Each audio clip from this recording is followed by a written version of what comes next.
I wasn't always the woman who disappeared in the middle of the night. Once, I was Maya Quinn, an assistant professor in gender and ethics, teaching at a liberal arts college just outside Columbia. I loved what I did. My students said I made them think differently. My lectures were packed. My office always had a waiting line of students wanting to talk about papers, questions, life. I had a small space on campus with dusty bookshelves, a couch with a coffee stain I never bothered to clean, and a corkboard filled with quotes that kept me grounded. That was the version of me who met James Ashcroft. He was a guest speaker at one of our university panels, wearing a tailored charcoal suit and a smile like he had nothing to prove. He spoke about judicial reform, about legacy, about change. And after the panel, he came up to me. He said, "You're not like most academics." I remember laughing and saying, "That's because I still believe words can change things." He looked at me like I was a puzzle he wanted to solve. And that's where it started. Dating James felt like being given a VIP pass to a world I didn't know existed. Rooftop dinners, art shows, weekends at his family's beach house, where I was told which towels were decorative and which ones I was allowed to touch. It was thrilling, if I'm being honest. I came from a modest background. My mom was a public school librarian. My dad, a mechanic, died when I was 15. I put myself through school working at diners and tutoring, writing papers for other students just to make rent. And now, here I was, being offered champagne on boats, learning the difference between types of oysters.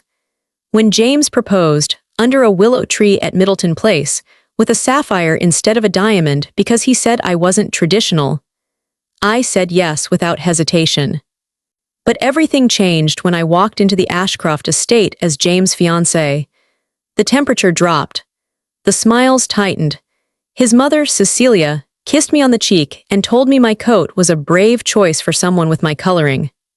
His sister Lydia looked at my nails and asked, "No polish, that's practical." Beau, James' younger brother, just called me professor and smirked whenever I entered a room, but I gave them the benefit of the doubt. I thought they're just stiff, old-money Southerners. This will pass. It didn't. At Sunday brunches, I sat at the end of the table, next to an uncle no one spoke to and a cousin who once told me I smelled like books. When I tried to talk about my work, on inclusive education, on feminist history, the conversation would shift like clockwork. Lydia would change the subject to interior design or gala themes. Cecilia would ask if I'd ever considered using a lighter foundation. The message was clear. I was tolerated, but never accepted. Their rejection was never loud. It was slow, soft, and deliberate. They cut me down with compliments. "It's sweet how passionate you are about teaching. Most women your age are already raising children." Or, "I love that you're not obsessed with fashion. It's such a refreshing humility." James told me not to take it personally. "They just don't know you yet," he'd say. "They're used to a different lifestyle." But it wasn't about lifestyle, it was about identity, and mine was slowly dissolving. I started changing, quietly, subtly. I stopped talking about my work. I stopped wearing bright colors.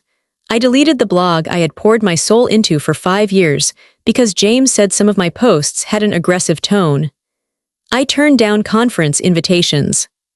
I declined a book deal. I told myself it was temporary, that love sometimes means sacrifice, that once I was in, things would be different. Then I left my job. James said we needed to focus on his campaign, that we were building something bigger, that my lectures could wait. So I packed up my office, took down my quotes, and tried to believe this was just another step in growing together. But I knew, deep down, I knew I was disappearing. And I didn't realize how far I'd gone until one night. I sat in our perfectly staged living room, surrounded by furniture chosen by decorators, and realized I couldn't remember the last time I'd laughed without thinking about how it would look. Not the polite dinner party laugh. I mean the real kind, the kind that shakes your ribs, that makes your eyes water. I hadn't done that in over a year. That was the night the thought appeared in my mind. Quiet, unforgiving, they haven't killed me. They've hollowed me out and painted the shell to match their walls. And one day soon, I'm going to leave.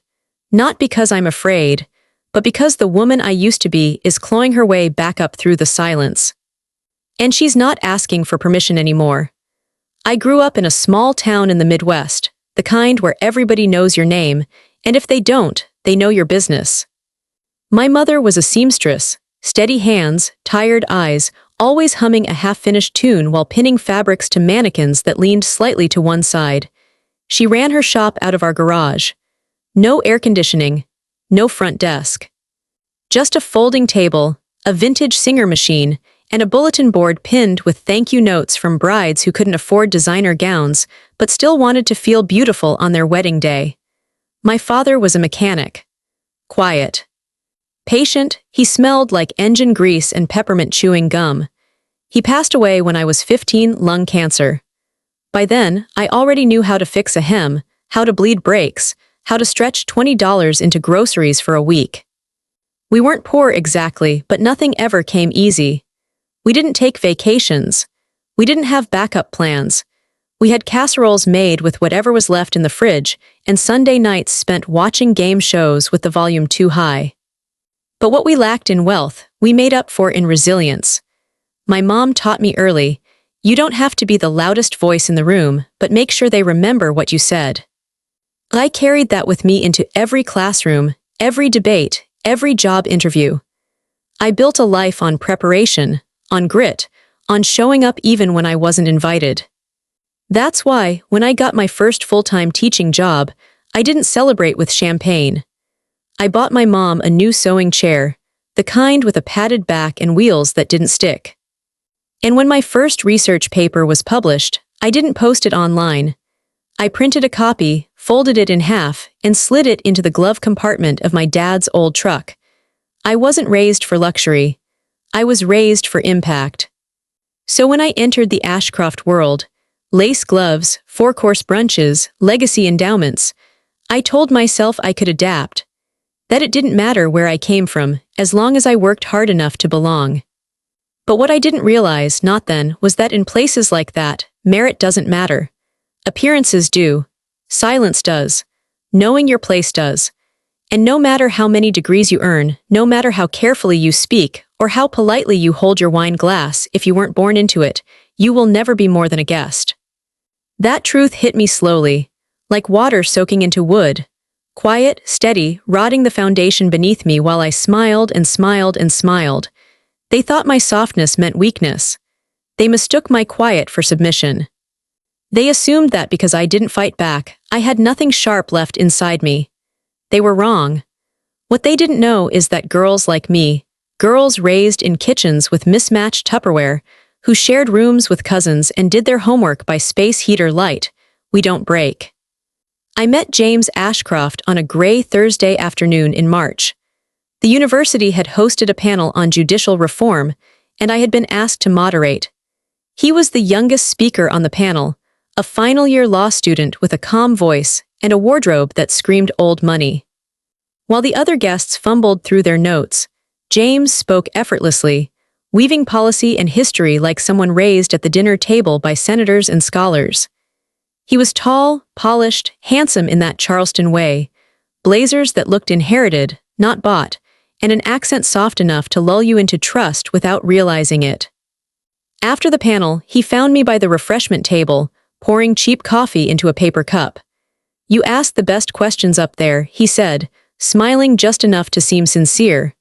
"Most moderators just sit pretty and nod. You actually challenged us." I raised an eyebrow. "Is that a compliment or a warning?" He laughed, and just like that, I was curious. Over the next few weeks, he made it easy to fall into orbit with him. He sent articles for me to read, bought me coffee, walked me to my car even when it wasn't on his way. He was charming in a studied kind of way, the kind that didn't feel like flirtation so much as attention being bestowed upon you. I liked the way he asked about my thoughts, even when he didn't agree. I liked that he knew how to listen, or at least, how to pretend he was listening.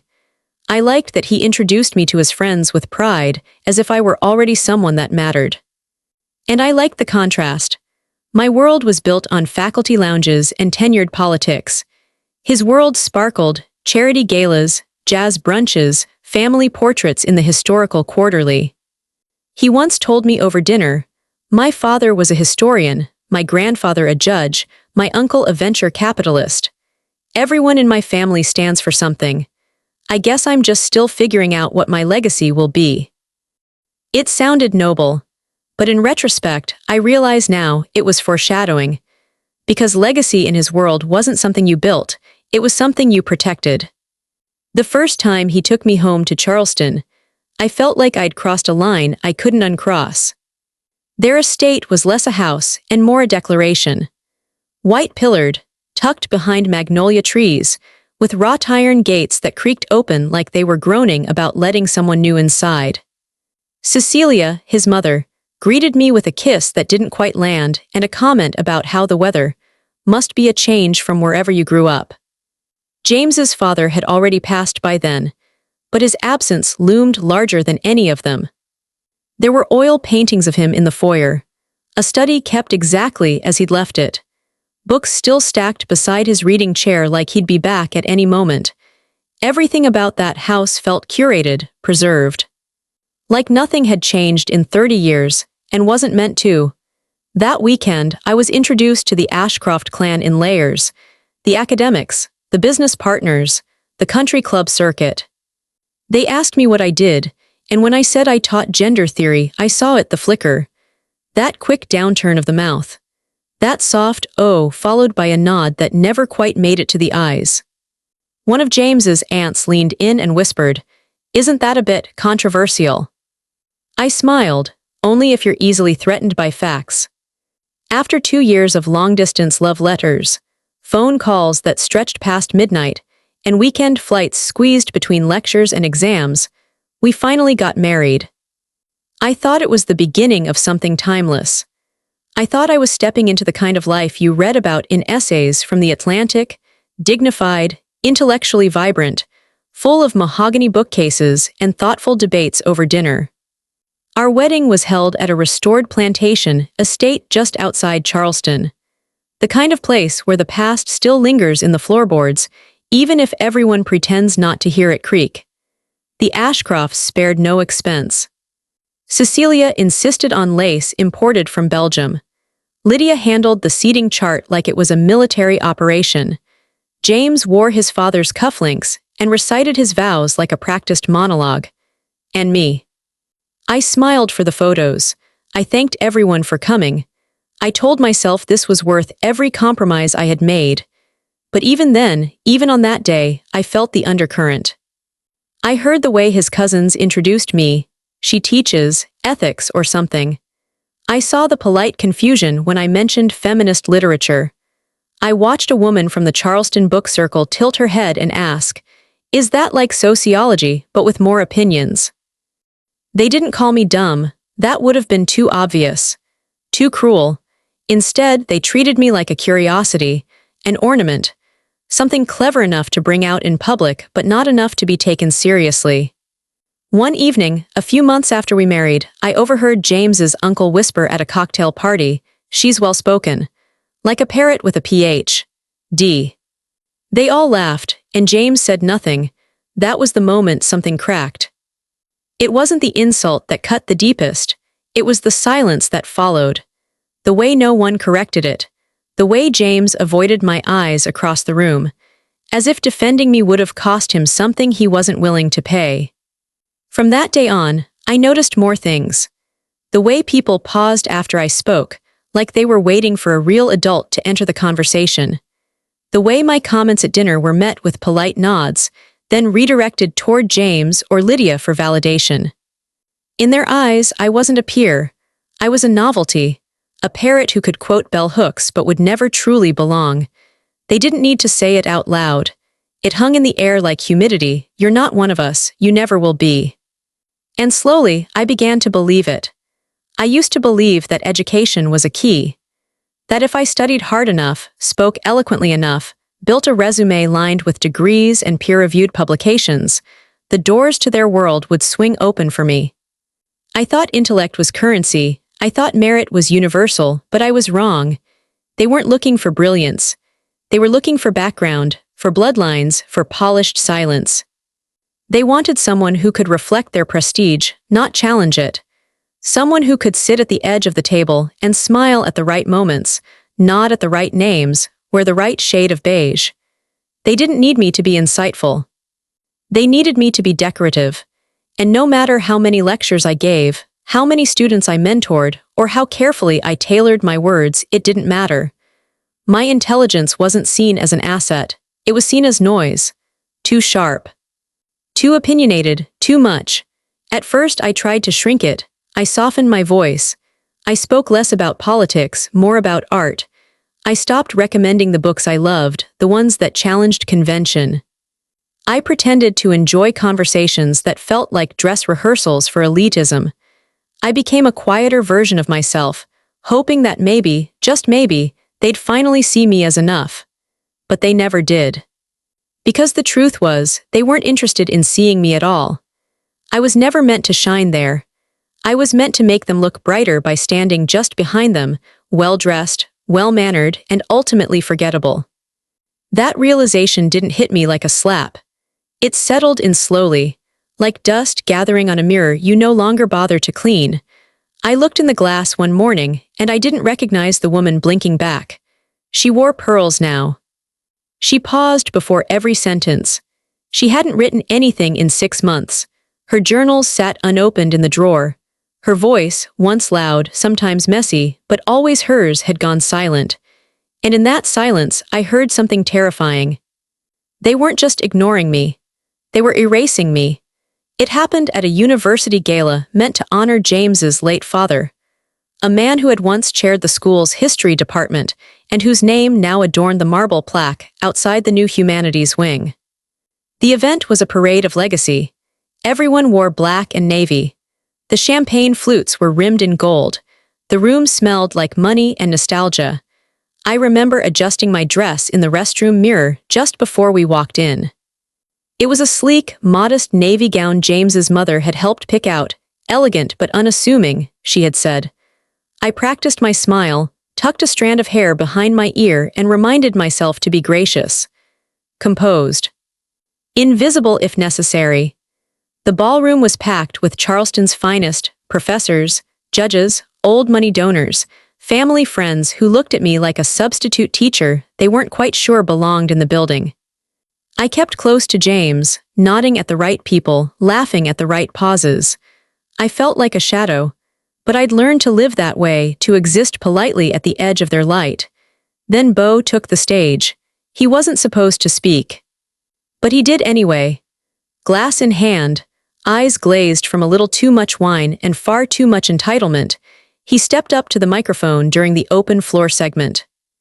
The applause had just faded from the last speaker when his voice sliced through the soft music like a paper cut. Some of us grew up under Dr. Ashcroft's roof, he began, and some of us grew up under his expectations. A few chuckles. He loved to play the rogue, the black sheep with a trust fund and nothing to lose.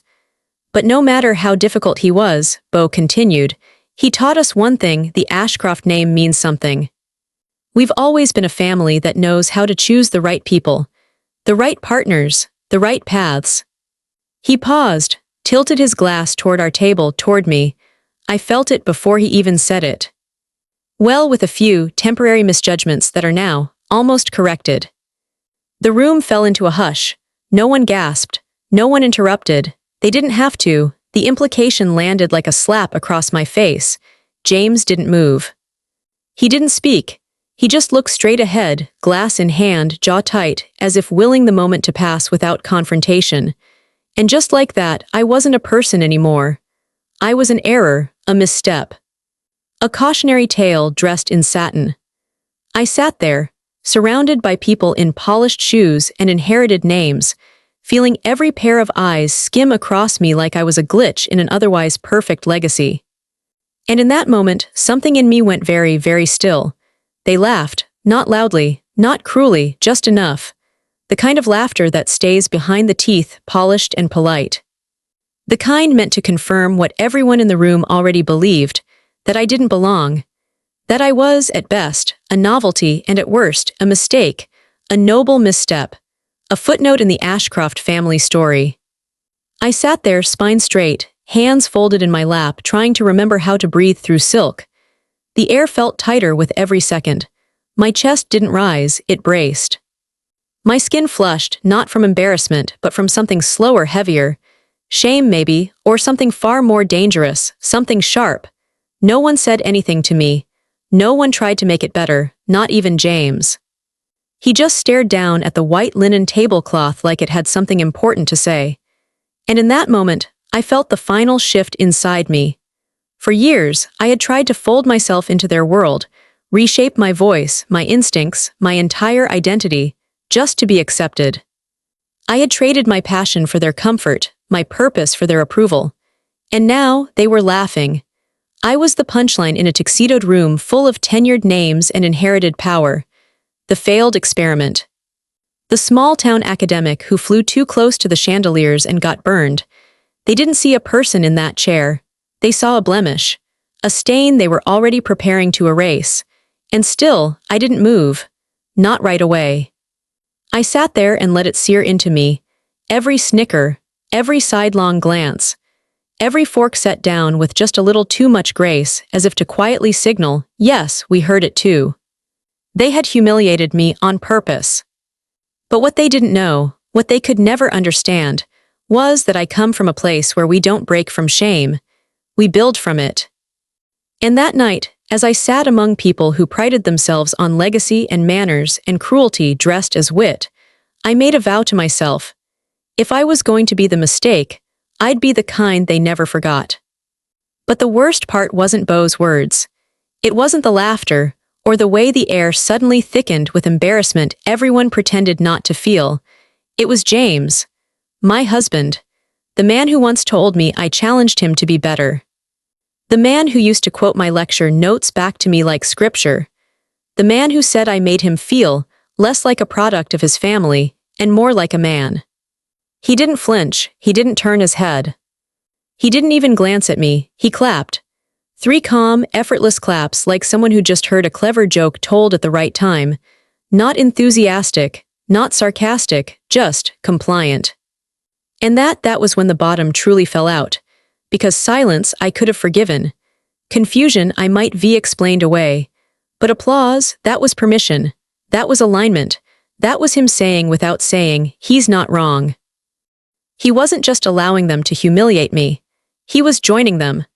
And I knew, with a strange and almost surgical clarity, that the man sitting beside me no longer existed. Or maybe he never had. Maybe the version of James I believed in was something I'd built out of projection and hope, a story I had told myself because I needed him to be different from the world he came from. But he wasn't. He was their son, their heir. And in that moment, he proved he was just as capable of cruelty as the rest of them, except worse, because I had trusted him, I had loved him, and now he was clapping while they laughed at me like I was nothing. Something inside me went quiet, like a switch flipped. No tears, no rage, just stillness. I reached for my wine glass, took a small, deliberate sip, and as the applause died and Beau smirked his way off the stage, I whispered to myself the same sentence over and over until it etched itself into my spine. This is the last time they ever get to laugh at me. That night, I didn't sleep. I came home, walked through the front door of our picture-perfect house, and stood in the hallway surrounded by all the things that were supposed to prove I had made it. Framed wedding photos, ivory drapes, a sideboard with a cut glass decanter no one ever used. Everything in that house was curated to say, we are doing just fine. But we weren't, I wasn't, and I couldn't pretend anymore. I took off my earrings one by one. I stepped out of the gown that James's mother had helped me pick. I hung it back up, careful not to wrinkle it, not because I cared, but because I knew she would notice. Then I pulled out the old suitcase from the back of the closet, the one with the scuffed leather corners and a broken zipper tooth, the one I hadn't touched since moving in. I didn't take much, just the essentials, my journals. A few worn sweaters, a necklace my mother gave me before she stopped calling, my passport, the first draft of my unpublished book, still wrapped in the envelope I never sent. I moved quietly, deliberately. I didn't cry. By 3 a.m. I was done. But before I left, I sat at the kitchen table, the same one where I had hosted holidays, where I had smiled through conversations I didn't belong in, where I had once believed this life could be real, and I wrote one last thing. Just a note, a single line in my handwriting. I'm not the mistake, I'm just the only one who was ever honest with this family. I didn't sign it, I didn't leave a return address.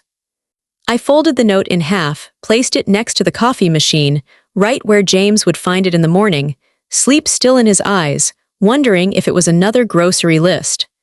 Then I walked out the door. And this time I didn't look back, not at the house, not at the marriage, not at the woman I had to bury to survive it all.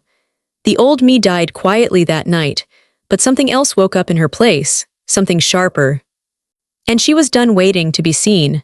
There are humiliations that don't require shouting.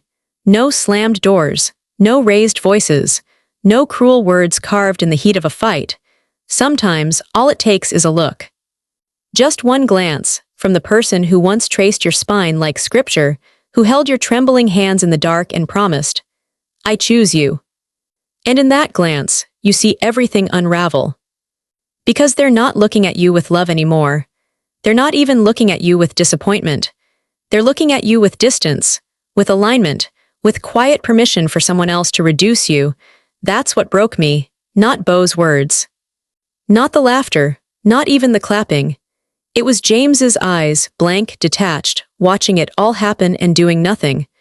Like I was just a stranger being dressed down at dinner, and not the woman who had built a life around him. In that moment, I felt a kind of grief no apology could reach.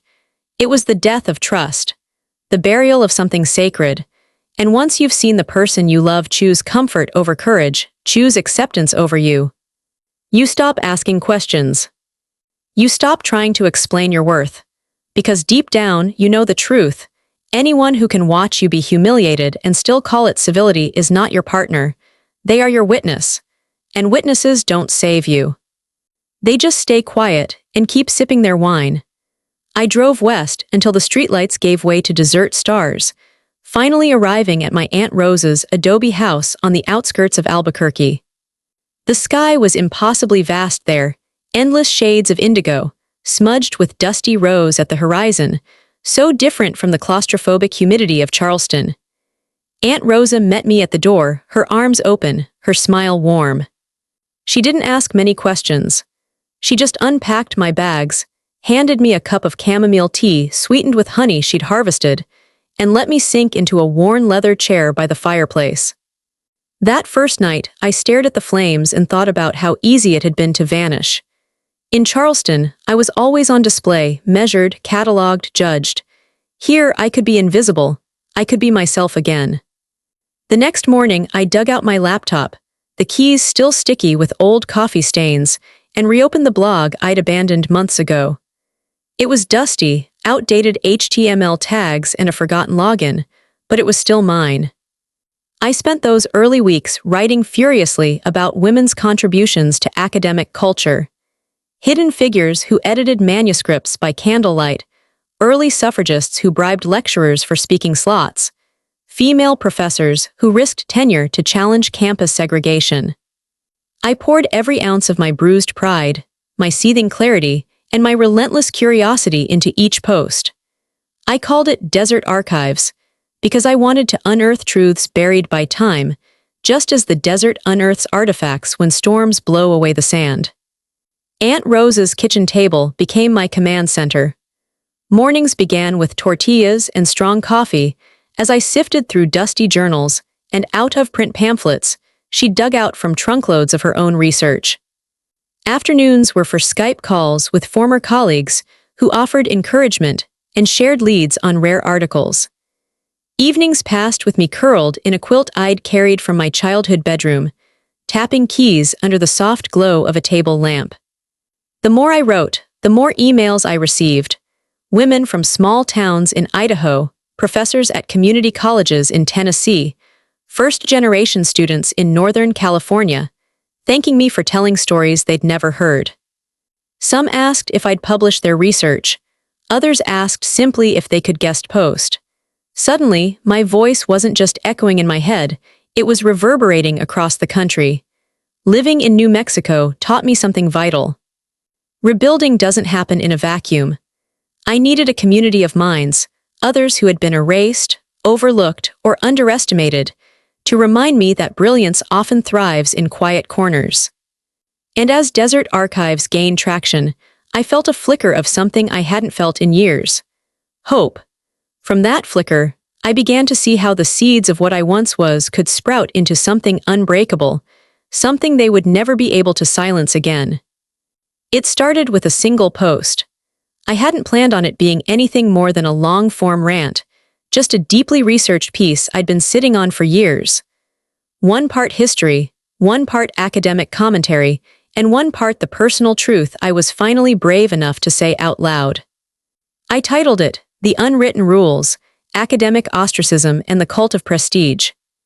In it, I traced a pattern I'd seen unfold quietly across departments and faculty boards for decades. I exposed how tenured professors, mostly male, mostly white, often used coded language, not collegial, too political, not a culture fit, to marginalize brilliant scholars who didn't play by invisible rules.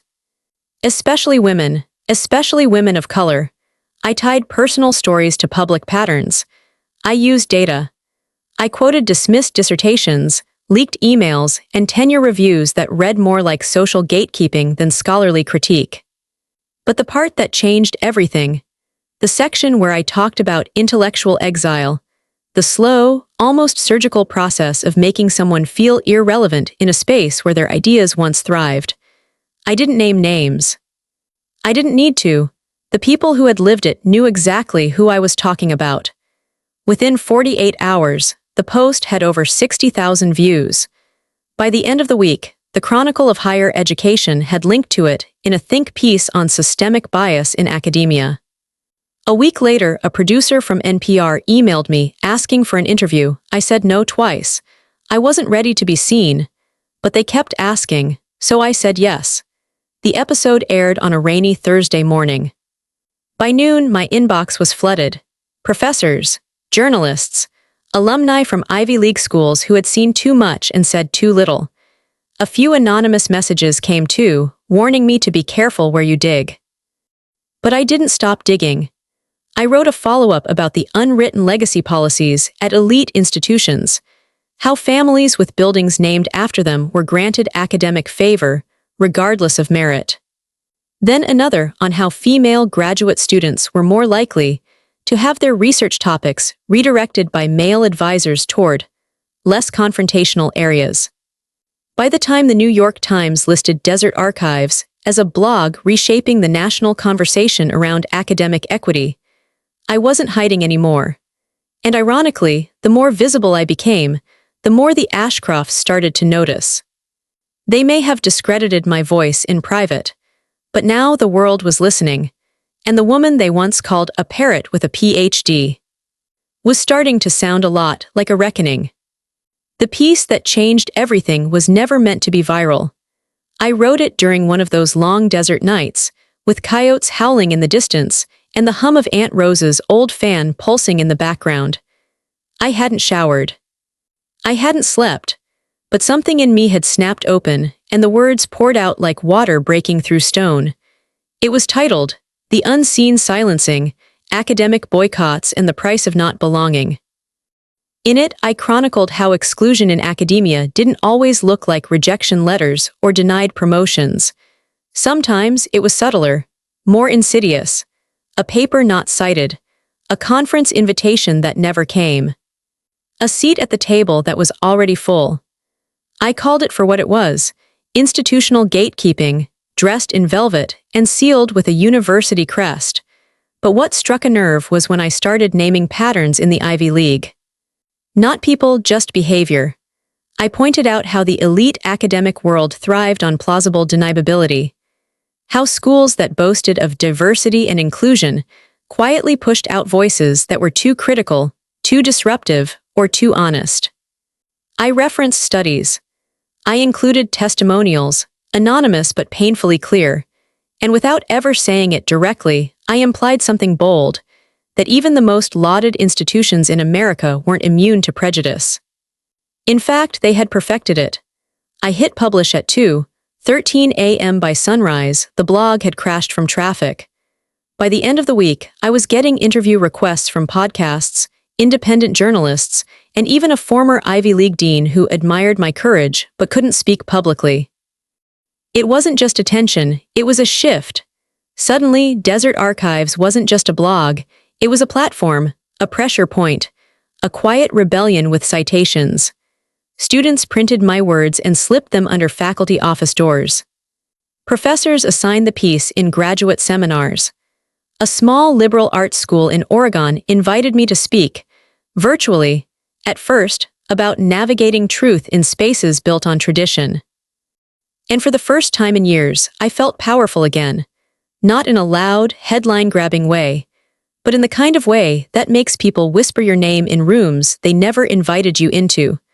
Of course, not all the responses were kind. There were emails accusing me of biting the hand that fed me.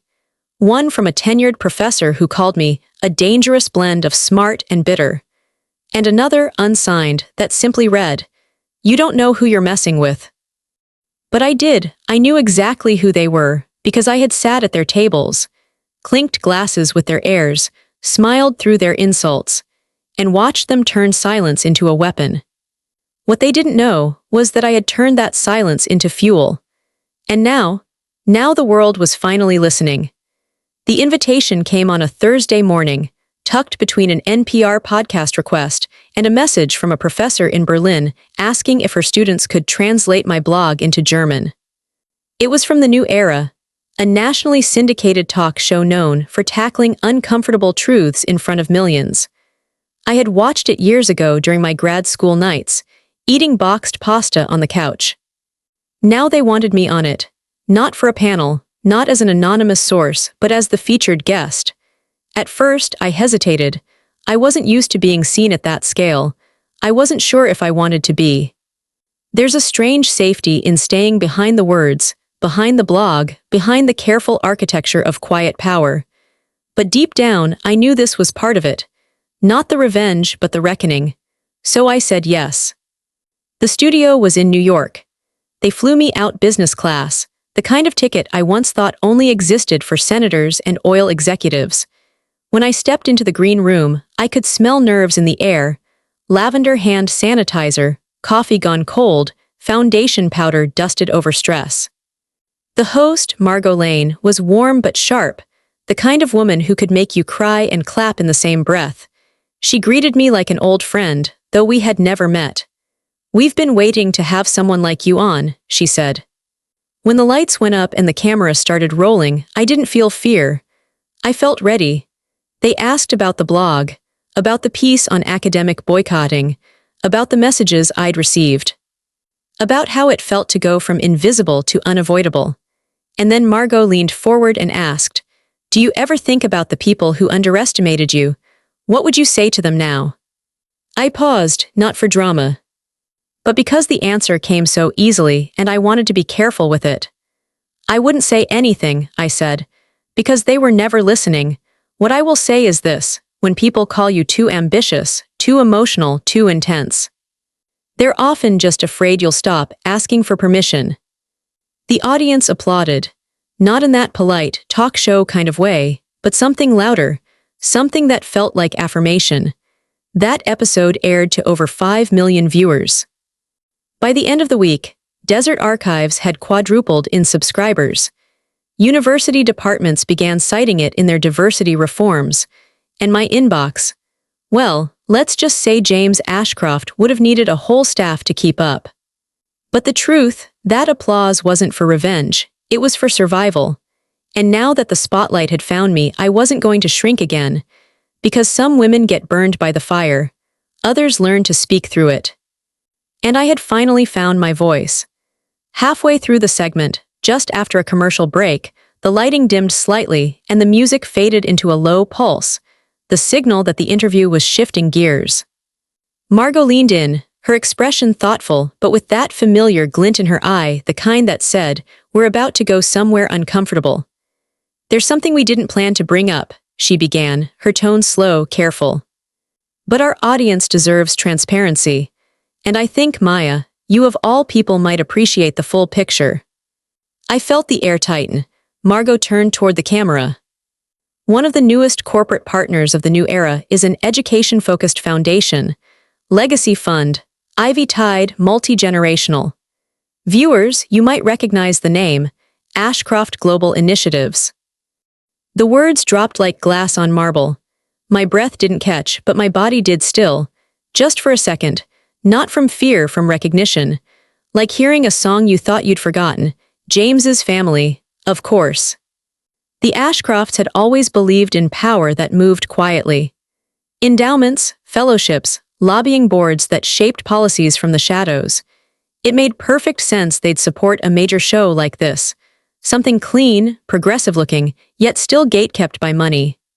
Margot continued, "They're not involved in our editorial decisions, to be clear, but transparency matters.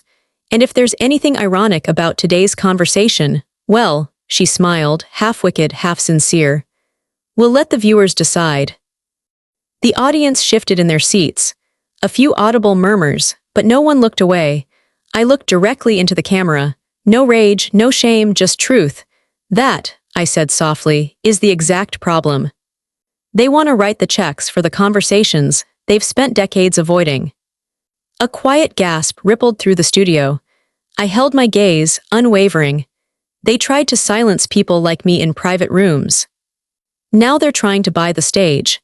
But power doesn't erase history, and money doesn't get to rewrite who we are. It wasn't a soundbite. It wasn't revenge. It was justice spoken plainly for all to hear. And in that moment, I knew something had shifted. Not just in the room, but in the story, in my story. Because the Ashcrofts had tried to erase me. Now their name was tied, publicly, permanently, to the woman they tried to humiliate into silence. And for the first time, it was my voice echoing louder than theirs. After the taping, I sat alone in the dressing room, still in makeup, still in the same blazer I'd worn on air, but somehow heavier, as if everything I had carried for years had finally surfaced and settled on my skin. The words Ashcroft Global Initiatives kept echoing. Of course they were behind the curtain. Of course they still believed that if you fund the conversation, you can shape it. Control the tone, steer the questions, limit the answers. But that wasn't me anymore. I looked at my reflection in the mirror, not for vanity, but for grounding. And I said it out loud, almost like a vow. They use money to control the narrative. I use my experience to tell the truth. We are not standing on the same ground. Their platform was polished, inherited, and layered with shields. Mine was raw, built on scar tissue and sleepless nights. But the difference? Mine couldn't be bought. Mine came from living it. And for the first time, I realized this wasn't just about them anymore. This wasn't about James, or Beau, or Charleston's legacy halls. This was about all the women who had ever been silenced with a polite smile. All the minds called too much when they dared to question. All the truths buried beneath legacy and leverage. I didn't need their world, because I had built one of my own, and it was louder than they ever thought possible. The episode aired on a Sunday night. By Monday morning, it had already crossed 3 million views on YouTube, was trending on X, and had sparked entire Reddit threads dissecting every line Maya had delivered, especially the one about truth versus money. It didn't take long for the network to capitalize on the momentum. By Wednesday, they made the announcement. James Ashcroft and his sister, Lydia Ashcroft Miller, would appear on The New Era for a response interview. The phrasing was diplomatic.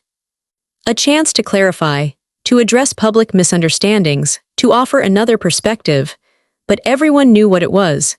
Damage control. The Ashcrofts weren't used to playing defense. They were legacy builders, donors, professors, chairs of philanthropic boards.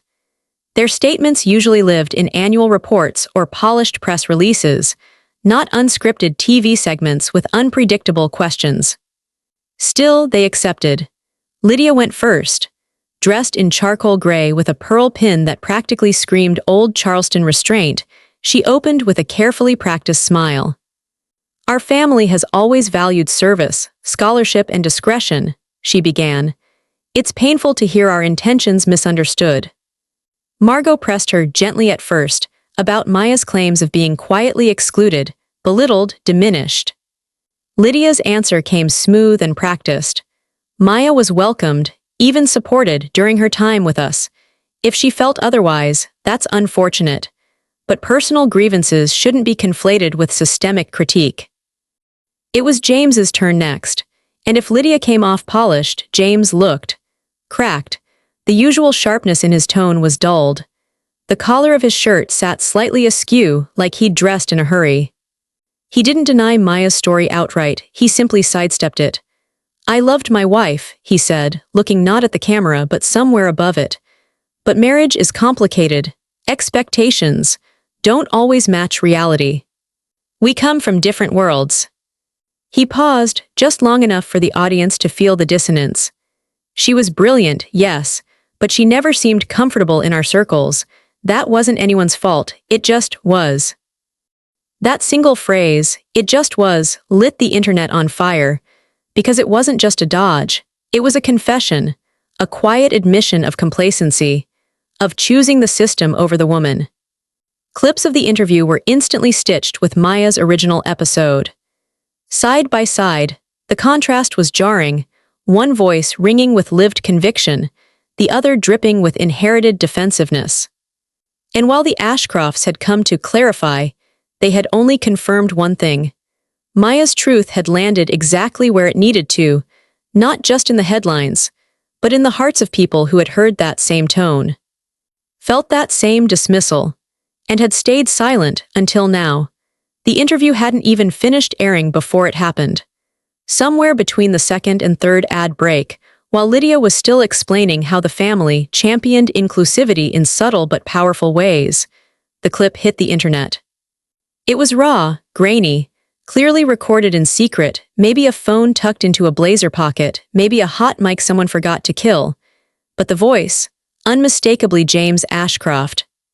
The clip began mid-conversation, with muffled background chatter and the soft clink of crystal glasses, likely some private donor event or university gala. But then his voice cut in, clearer than anything else. "Maya," he scoffed. "She was always a social experiment. A trial phase. Look, she's smart, sure, but not one of us. Couldn't handle the pressure, couldn't read the room. You can't turn Midwest charity cases into Charleston royalty, no matter how many degrees they collect." There was a pause, laughter. Then the final blow, "She cracked, that's all."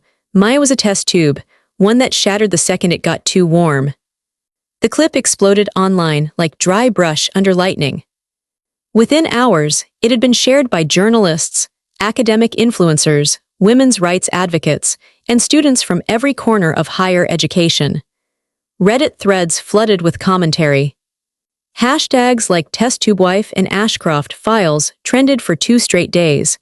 The public backlash was immediate. Margot Lane's producers pulled the Ashcrofts off the next scheduled media appearance.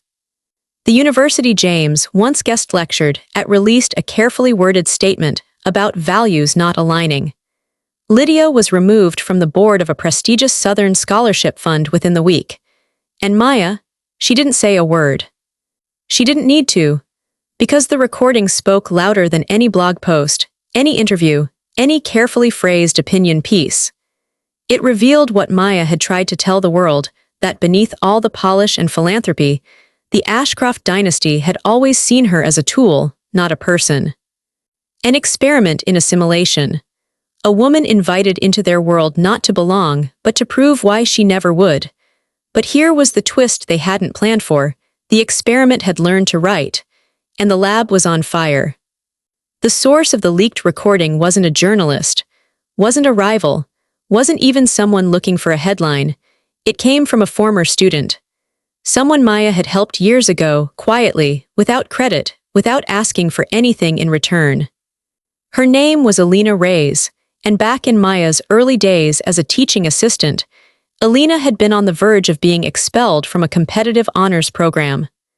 Her offense? Getting pregnant at 19 and refusing to take a leave of absence. The department had called it a disruption to academic focus. Maya had called it what it was: discrimination wrapped in bureaucracy. She went to bat for Alina, fought through the faculty board, rewrote the attendance policy language herself, and stayed after hours to tutor her so she wouldn't fall behind. No one talked about it, but Alina never forgot. Years later, she found herself at an alumni fundraiser in Charleston, the kind of place where old money spoke in nods and reputations lived in tailored suits. She was there as a rising education reform advocate, trying to secure funding for a project helping first-generation college mothers. That's when she overheard the conversation. That's when she hit record. And when the time came, when she saw Maya on The New Era, heard her speak, watched her stand alone again in front of a world that once tried to erase her, Alina sent the file straight to the network's producers. She never asked for credit, she just said, "She saved my future, maybe this gives her the justice she was denied." When news of the clip's origin became public, reporters swarmed Maya for comment. Everyone expected fury, vindication, maybe even a lawsuit.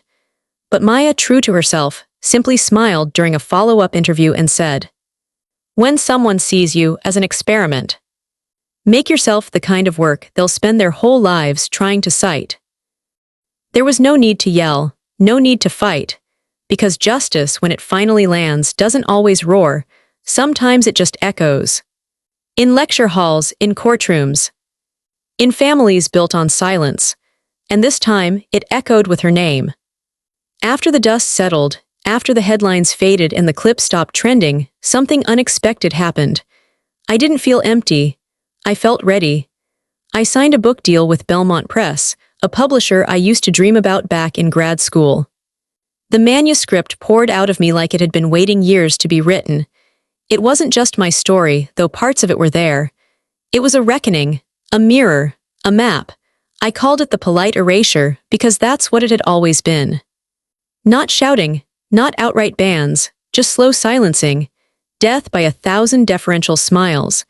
I dedicated it to every woman who was told to lower her voice. And underneath that I wrote, "Make them listen instead." The book changed everything. But what changed me came next.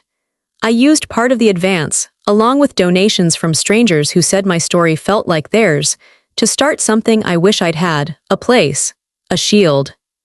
A fight, this time with backup. I called it the Citadel Project. It wasn't just scholarships. We offered legal support, help with academic appeals, therapy, career coaching, a hotline that never went to voicemail.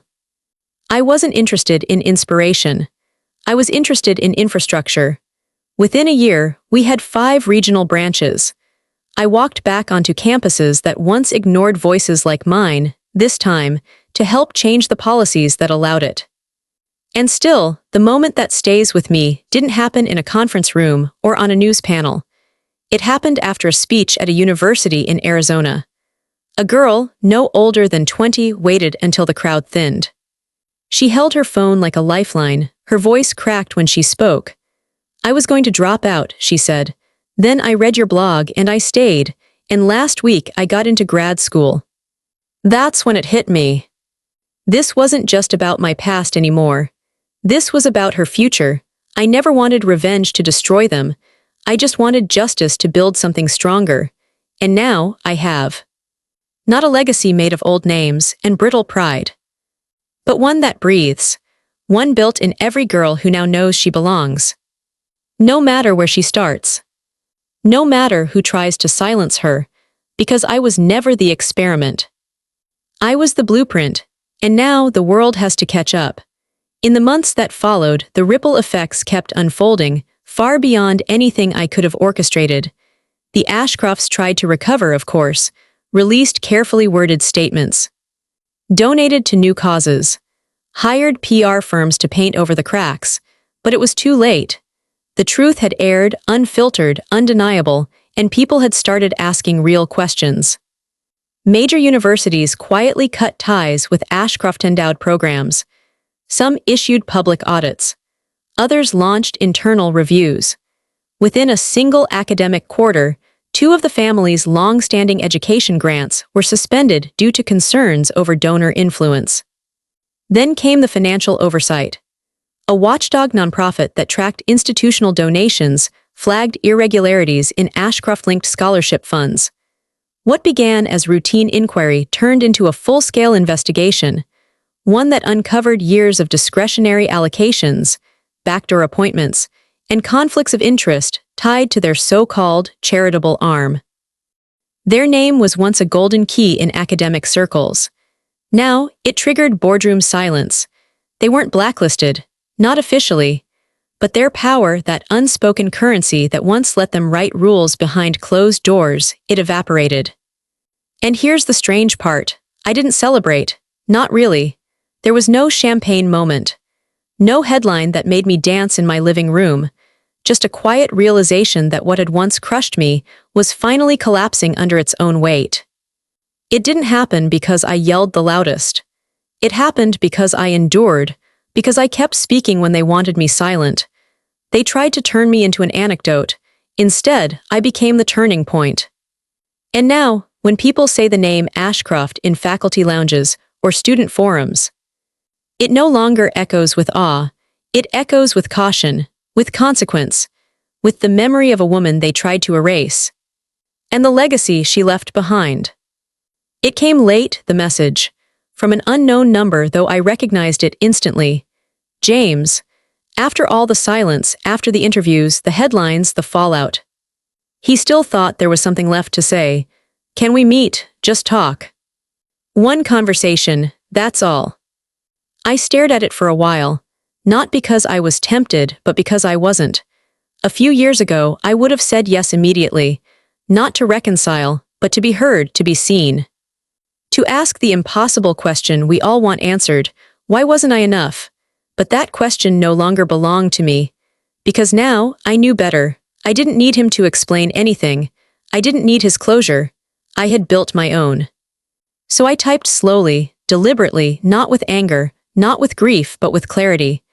For the first time in my life, I don't need to be understood. I'm trusted by the only person who ever truly mattered in that equation. A mate.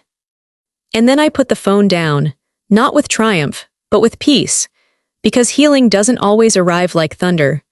Sometimes it just sits next to you, steady, quiet, like an old friend who finally came home. And in that silence, I realized something profound. The opposite of being broken isn't being fixed. It's being whole, on your own terms, in your own voice, without asking permission ever again. Don't wait for someone to give you permission to matter. Don't waste years shrinking yourself just to fit into rooms that were never built to hold your fire. When people refuse to see your worth. Don't argue, don't beg. Don't twist yourself into softer shapes just to be more palatable. Disappear into your purpose, into your craft, into the version of you that's too focused on growing to notice who isn't clapping. And then, return. But don't come back for revenge. Come back unignorable. Come back so grounded in who you are that their approval feels irrelevant. So powerful that your silence says more than their noise ever could. So whole that they don't just remember your name, they regret ever trying to forget it. That's not just healing. That's evolution. And I didn't need to win anyone back to get here. I just had to stop asking for a seat. And start building the damn table myself.